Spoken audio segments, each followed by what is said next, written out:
kind of the internal conflict for you when you have the best game of your career points-wise and then walk away with a loss? Just saw you kind of pretty frustrated. Yeah, it's tough. We fight, the whole game. Just play really hard, stick together through a lot of, tough stuff. They went on a lot of runs, and we stuck with it, gave ourselves a chance to win down the stretch. So it's tough. Obviously you want to come away with a win, but a lot of positives to take away as well. Breaking the rookie record tonight, the same night that Mark Aguirre is here getting his jersey lifted in the rafters. How does that feel, breaking that record? It feels great. I'm honored. It's special, to have an accomplishment like that. It's such a special night for him and, the whole organization. So, I just feel blessed. It's a pretty cool thing. Cooper, what's going through your mind there when you hit the three with 33 seconds left? Obviously, it's a big moment for you. Less than 30 seconds left. Turnover and then kind of foul, nipple on the other end. Yeah, just got to be better. Obviously, the shot got to my spot. It's a shot, that I work on and, a shot I like taking. And then with the turnover, it's got to be better. I'm trying to learn still, end of game situations. I'm always trying to get better. And it's something that I don't want to say struggle with, but, I haven't seen a ton of, those double teams and stuff, closing out games. So just figuring out, how I can be effective, in those moments. And, I just got to be a lot better. You two have played at a pretty high level consistently all year, leading the NBA and Rookie of the Year race. Just what was that like competing on this stage in your first regular season game against them? It's incredible. I think it's pretty well known. That was my roommate last year, and just to have a night like this with him, and I know how special he is, and how hard he works. So it's just funny. I think 10 plus years down the road, I think we'll both be looking back on this, as a pretty special thing.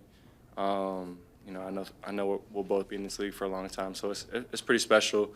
That's my brother for life, and I got really high praise for him and what he can do. What do you make of the conversation? He's a big three guy. You offer kind of stuffing the box scores. So what is your interpretation of kind of conversation between you two, leading the rookie? The conversation. Yeah. Obviously I'm confident what I can do, but he's a great player as well. I think I know him better than pretty much anybody. Being his roommate and stuff. So I know what he's capable of and what he's able to do out there on the court. He's a special guy, special player, and he has incredible character. So I know what he's capable of and what he can do night in and night out. So none of this has been surprising to me to see what he's been able to do this year. Going through your mind when he comes out and knocks down 3 threes real quick and you can see he's. It's not good. I played with him last year, and when he sees some easy ones go in to start the game, it's never a good thing. That's how it is with a lot of great shooters. You never want to let them, tee up, open shots to start a game and get into a rhythm. So, I take, part in that. I let him get an early one off, clean look. So, yeah. You obviously want to be Rookie of the Year. So does he. What's that dynamic like when your primary competition for something you want is one of your good buddies? It's incredible. I wouldn't, want to be in any other position. And, kind of like I said earlier, we'll both be looking back on, this night and, this whole year in general for the rest of our lives. And, we'll be talking about it and stuff like that. So it's just so special to have this opportunity in general.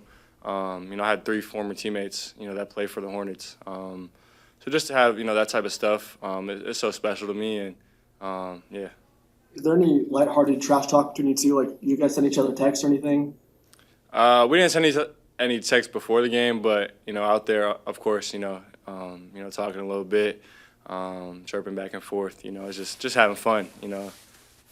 The jersey swap, was that pre-planned or spur of the moment? Yeah, with Liam. Liam's a hometown kid.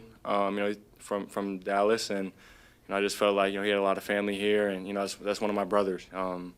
Went to high school for 2 years together, and went through a lot. Won a high school national championship. So,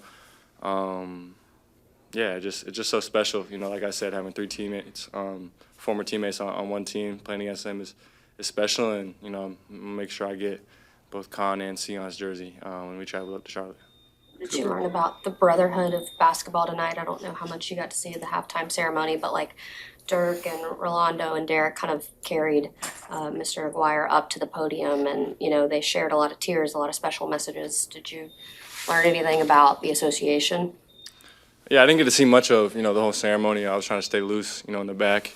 But it's special, I came out, obviously they were still kind of out there, with each other, and it's special, to have that kind of bond, and just be there and have that relationship with each other is pretty cool, and it's really cool to see.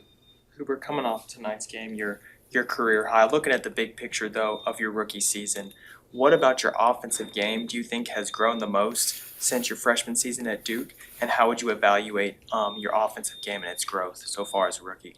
Yeah, I think my pace, just picking my spots, where I want to be on the court, where I want to get my looks off. Playing with force and better angles and driving lines has been something I worked a lot on. Obviously, I'm always working on my shooting and being confident in that aspect. But, yeah, I would say just picking my spots and learning a lot about where I want to get on the court. Thank you, guys.